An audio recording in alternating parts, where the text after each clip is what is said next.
This is Ashish from Interview Kickstart, and welcome to the 10th module of the Front-End System Design course. In this module, we're going to take a look at how to create custom components from various standard libraries that fits your use cases. So let's get on with it. Before creating a custom control, we should assess various libraries to see if a common control exists in their catalog that closely represents the control we seek to have. If the control does not exist, analyze its usage pattern to see if the control can be developed by composing several elementary controls from any library. When composing controls, expose context-specific patterns and properties for users of your control. This ensures intuitive consumption of your control by developers. Composite controls often expose a subset of union of properties that are context-specific to its own use case. Ruling out composition happens in very, very rare cases. For example, it may occur if you're creating a dashboard for a radar interface that has very specialized need that is not covered by any of the common controls. In the next segment, we're going to take a look at some of the case studies where we extend some standard controls within React Strap to produce custom controls. We will attempt to identify if there is a base control based on the usage patterns of the custom control. We shall extend base controls property to add incremental properties that are appropriate for our custom control. Sometimes there are multiple base property interfaces that we would have to union in our new control. There might be cases where there are multiple base controls in composition, and in those cases, we would have to probably combine properties from all of these different base cases and take a subset of that as a most intuitive property exposure for our custom control. As our first case study, let's assume that we have to develop an Outlook-style search text box for our application. Let's assume that we are using React Strap for this purpose. How may we be able to approach this problem? It appears that React Strap exposes an input group control that combines an input element with another element. And this could be a usage pattern that we may apply in this case. We can choose to have a specialized input with no borders sitting on the right of another control, which is simply an icon magnifying glass. Composing these two controls together and setting the text box as the primary control that has the properties exposed for the composer control may be appropriate for this use case. In our second case study, let's now assume that we have to extend our Outlook-style search text box that we previously created to add a drop-down list of search results. This usage pattern closely mimics that of an uncontrolled drop-down list within React Strap. We can attempt to place the search text box in the toggle area of that control, and we can use the drop-down list to render any kind of search item. We may need to customize this control a little bit. For example, we may have to handle the clicks on the icon of the search to make sure that we always open and toggle the drop-down list. Similarly, we might have to focus on the text box whenever the icon is clicked as well. We shall see how to implement this control in the demo ahead. All right. We are in Code Sandbox, and I'm going to be demonstrating workings of this project that I've created. This is a simple React template, and I've added two dependencies to this. One is the React Strap that contains the base controls that we shall be extending. And then the other one is React Icons. And this is a project that contains several icons that you can use in your applications. So just to give you a glimpse, if you go over to React Icons website, and if you want to look for, say, search icon, you simply type that, and there are multiple icons that are extracted from Bootstrap, from iOS, many other theming libraries. So you can pick the one that closely matches your own theme. All right. And then what I've done here is, let me show you the working of this page first. So this is the search text box, Outlook style search text box that we have created. And if I type something here, I've bound a replay of that in a div.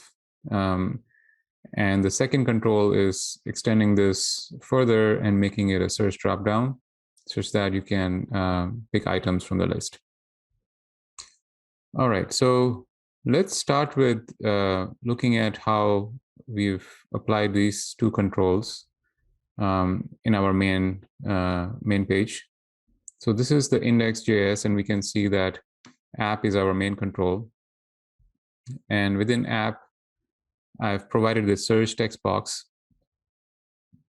And as you can see, in this case, our properties are largely mimicking the properties of text box. So text box is our base control. So I've set autofocus, for example, and if I refresh this page, you'll see that the page focus or the cursor focus should be on the text box. Similarly, I've shown you how we are binding value to a text, and we are changing the text anytime we are typing within the text box. So let's take a look at this first.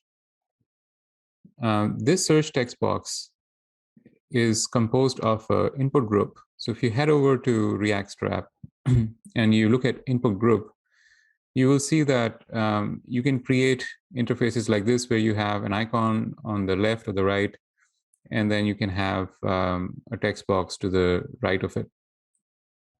And if you look at the code here, you can see that the way it works out is you have an input group and then you have like individual inputs within it. So I've done similar things. So I've taken this input group, and within this, I've placed two items. One is the BS search or the Bootstrap search icon with the color of black. And I've gotten this from the React Icons / Bootstrap section. And then I have the input control right here, which is the text box. There are a few customizations that I've applied here. So for example, I've set the shadow style to none for the inputs. And that ensures that if you click on this, that there is no highlight around the text box and it looks like one control.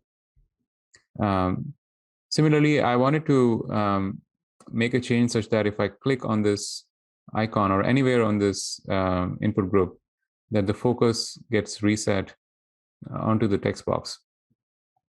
And I've achieved that using event handling at the input group level, which is a parent.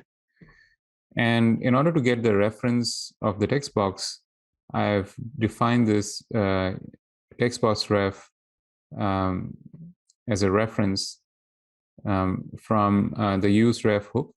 And the inner ref of the input is set to that text box ref. So I can then use its current property to access the actual text box control. So on click, I basically see if there is a text box current value present. And if so, I just simply call the focus. And that's what is setting that focus on the text box. And then in terms of fishing the properties, what I've done here is I have identified that the base properties are that of the input. So I want to fish out the class name because whenever you are applying a class name on a composite control, the idea is that you will be applying it at the outermost container level. So I've taken that out, and I've assimilated that class name with the rest of the classes at the container input group level. Similarly, I've taken out the children. We don't want this control to be composing other elements, and I've ignored it.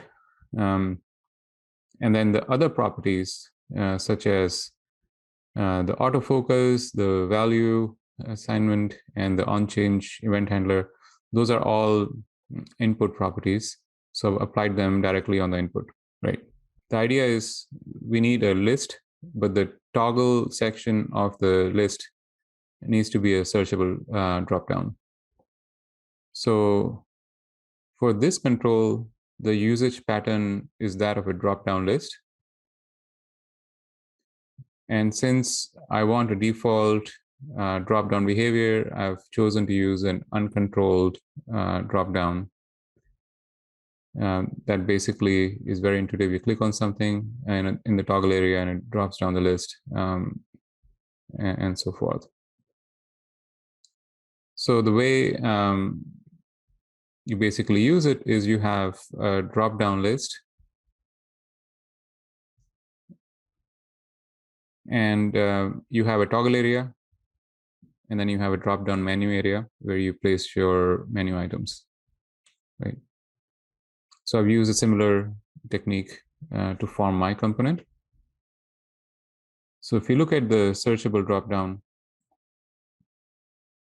at the parent level, we have an uncontrolled dropdown, and this is our base element. So you can see that as I fish out properties, most of the other properties, except for some custom ones that I'm going to talk about, will be applied to the uncontrolled dropdown. And that is what is making our component, the uncontrolled dropdown, as a base component. All right. So here I have some additional properties. I have the menu content that one can set, and that is what would be rendered as part of the drop-down list. We have text box properties. Now, text box is a secondary base control. So I've chosen to nest its property in this text box props sub property. You may want to know when the menu item was clicked, like red, green, or blue, and that is what is this event handler right here. And then you might want to create a template, a dynamic template, based on some criteria where you pass in the item to this function, and it should give you a virtual DOM to be rendered.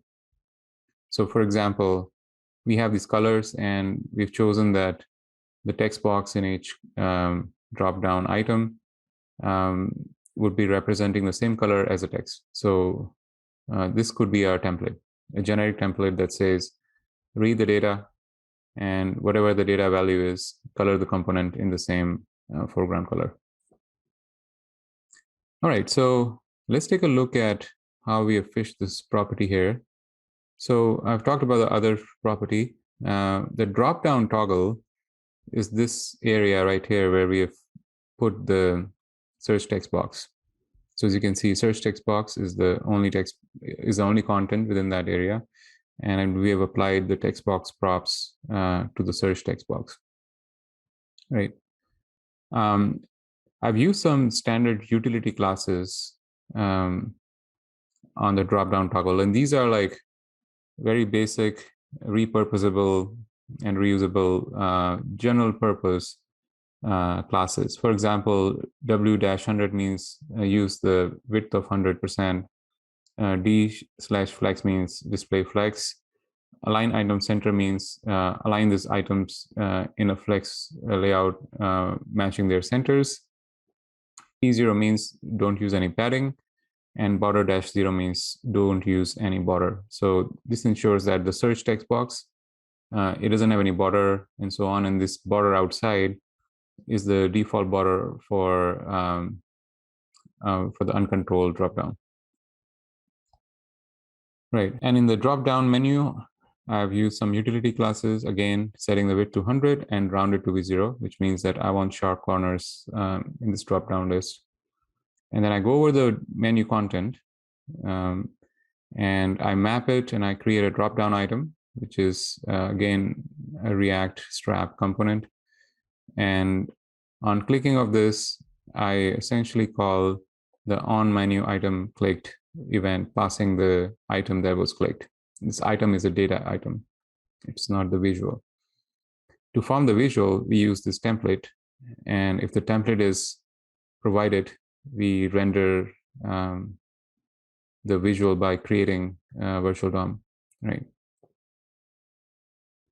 And the way we wire it up is basically in the app.js.